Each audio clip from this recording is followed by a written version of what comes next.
Alright, what's going on guys, it's Apoqsi and welcome back to another video. Today we're going to be discussing the Fallout 76 hotfix that just released this morning, what capacity you can expect Fallout 76 at QuakeCon 2019, the previous hotfix that released about last week, and also what you can expect from the Meat Week event, which is now delayed to August 1st. Might even be later than that. So let's start off with Fallout 76 Inside the Vault. We'll see you at QuakeCon. This week, we're hard at work releasing a hotfix for Fallout 76 and making final preparations as we head to QuakeCon 2019, which kicks off this weekend. So this weekend is QuakeCon 2019. So if there's anything of interest, especially Doom Eternal, you're gonna want to check in on that event. But moving on to today's hotfix, at the time of this post, they were currently in the process of releasing the new hotfix. However, that's now been released this morning. And this was in order to fix a number of issues reported by Fallout 76 players following patch 11, which if you don't know, absolutely broke the game. But alongside this hotfix, they've also made a few design adjustments for survival mode based on community feedback, so that's awesome. These changes will remove map highlights for players ranked in the top 3, as well as reduce lethality during PvP combat. I'm really glad that they're getting rid of the whole top 3 highlights thing. I found that absolutely ridiculous and annoying. So the reason they did this is they wanted to make more room for more interesting and engaging combat experiences, which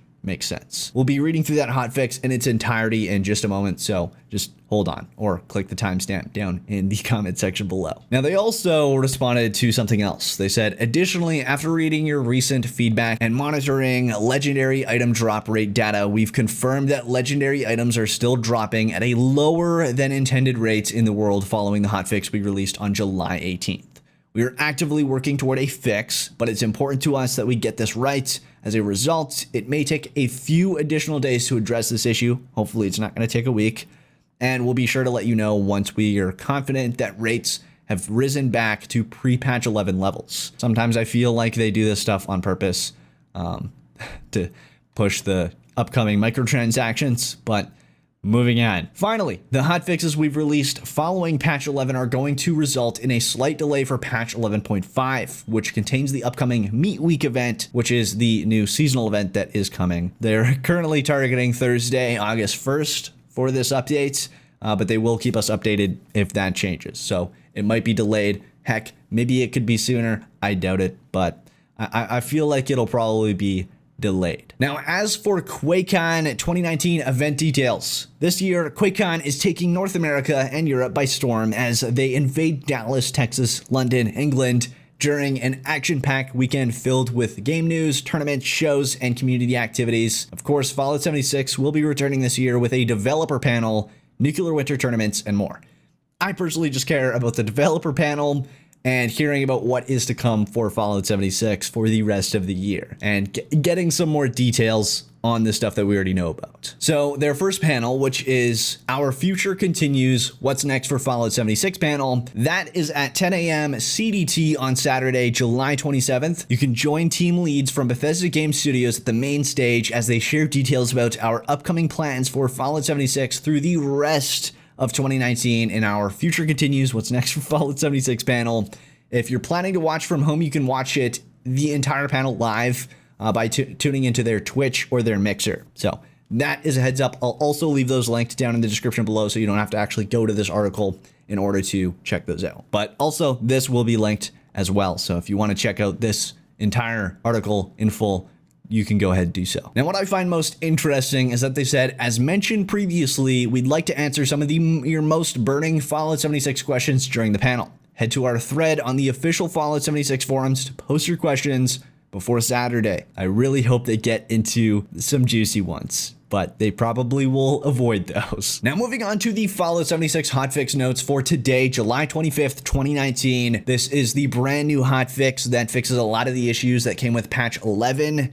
However, it also fixes and changes a few other things, such as the design changes for survival mode based on the community feedback. So the download size for this update will be less than 1 GB for consoles and under 50 megabytes for PC. It is version 1.2.1.26 for all platforms, so PC, PS4, and Xbox. Now, also, apparently they have some sort of issue with Bethesda.net. again, I cannot wait till this game comes to Steam, that is causing patch download sizes on PC to appear much larger than they are. This is apparently just a visual issue, so it's not the actual patch size download. So again, it'll be 50 megabytes for PC. So just keep that in mind. It might say it's a lot larger, but it's actually not. It's just a visual bug. Now, for survival mode, they have the user interface change for scoreboards. So players ranked in the top 3 on these scoreboards are no longer highlighted on the map. I love this. I'm probably going to be playing a lot more survival mode now. The scoreboards will remain in place so that players can check their stats and rankings, but the map can no longer be used to track positions of the top 3. Again, I love this. I want to know your thoughts on this down in the comment section below. Will this get you to play more survival mode in Fallout 76? I know it will make me play more of it. As for combat, we got some changes to weapon damage. So the following adjustments have been made to reduce lethality and allow for more engaging PvP combat experiences in survival mode. So survival mode PvP damage bonus multipliers have been removed so that base weapon damage more closely matches adventure mode. Non-base weapon damage bonuses have been reduced to create more balanced engagements that are less dependent on specific builds, and the maximum damage per shot that can be dealt by weapons in PvP has been reduced. So across the board, damage has been reduced, and it should be a more fair playing field no matter your type of build. So that should honestly be pretty interesting. I'll definitely have to jump into survival mode today to check all this out. And then as for the bug fixes, performance instability, they address an issue that could cause the game controls to become unresponsive when entering power armor from the front. Again, there's so many issues with the power armor in this game. Address an issue that could cause power armor to become unresponsive when returning to adventure mode from nuclear winter. Address an issue that could cause a player wearing power armor to crash when fast traveling to a teammate. Address a pair of issues that could cause a server to crash during a nuclear winter match. Now, user interface. Fix an issue that could cause non-legendary creatures to display legendary in their names. Fix an issue that could prevent rewards from being displayed on screen after completing an event. And pieces of power armor that the player has renamed no longer lose their custom names when they are recalled to the player's inventory. I have actually ran into that issue. Now moving on to the hotfix notes for July 18th, 2019, which I did not cover. I was not able to cover this, but we're going to do so right now. So this hotfix was solely bug fixes. They fixed the issue where leaving a world when entering power armor no longer prevents that set of power armor from returning to the player's inventory after joining a new world. They addressed an issue that could prevent legendary enemies from dropping legendary items on death. And then they also noted that they had the nameplate issue, which has now been fixed in the hotfix released today. So keep that in mind. And lastly is the server stability. Fix an issue with camps that could result in a server crash. So many issues with this game. Hopefully one day it will be fully playable without crashing every 5 seconds. But let's move on to the Meat Week seasonal event, which again is supposed to come maybe August 1st. So here is what Bethesda has to say on Meat Week so far. We hope you're hungry because everyone's favorite wanderer vendor, Graham, is prepping his grill for Meat Week, a celebration dedicated to roasting and eating as much delicious meat as possible.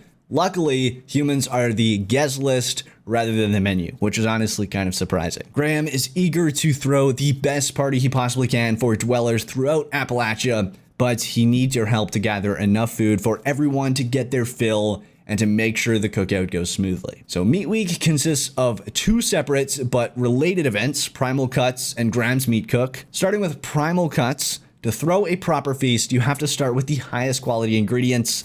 Luckily, plenty of delicious prime beasts are on the prowl during summertime, and you can hunt them down during the Primal Cuts event to collect their meat and then deliver to Graham's Meat Cook for everyone to enjoy.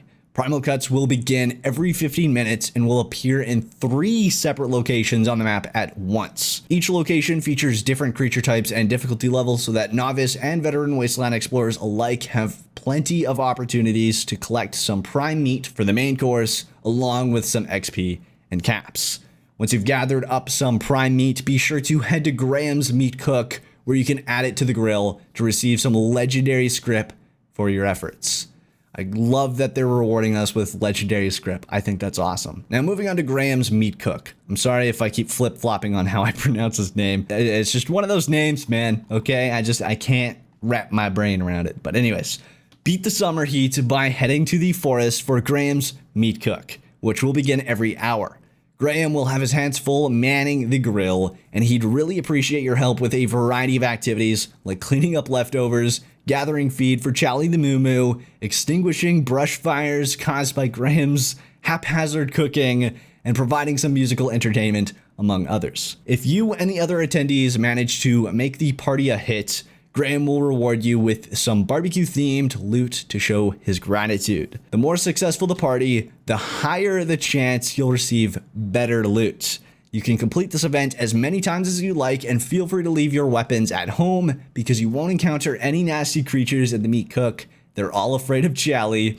So when you're not busy gathering wood for fire or turning a meat spit, be sure to meet a few of the other dwellers who have shown up to join the festivities. I find that kind of interesting that actually no creatures are going to be at this event. So maybe it's not so much like the 𝗦𝗨𝗣𝗣𝗢 event. I do find it kind of interesting. Again, these seasonal events are just supposed to be fun little collaborative things that bring all of the dwellers, all Fallout 76 players together into one condensed area, and kind of just gets people playing along nice with each other. So that is something that I always appreciate with this game. That is the one bonus of the 𝗦𝗨𝗣𝗡 event. If you watch my 𝗦𝗨𝗡 review video, I did say that the event was pretty boring, but what I liked about it is that it brought everyone in the map together and got them to work together, which is such an amazing part of Fallout 76. I love when the community comes together and works toward something like an event like this. It's also why I loved the imposter 𝗦𝗡𝗡𝗏 as another example. But yeah, that is everything I wanted to cover here in this video. If you guys enjoyed or found it informative whatsoever, please smack that like button down below, subscribe, join the good fight if you haven't already, and ring that bell icon to stay updated in all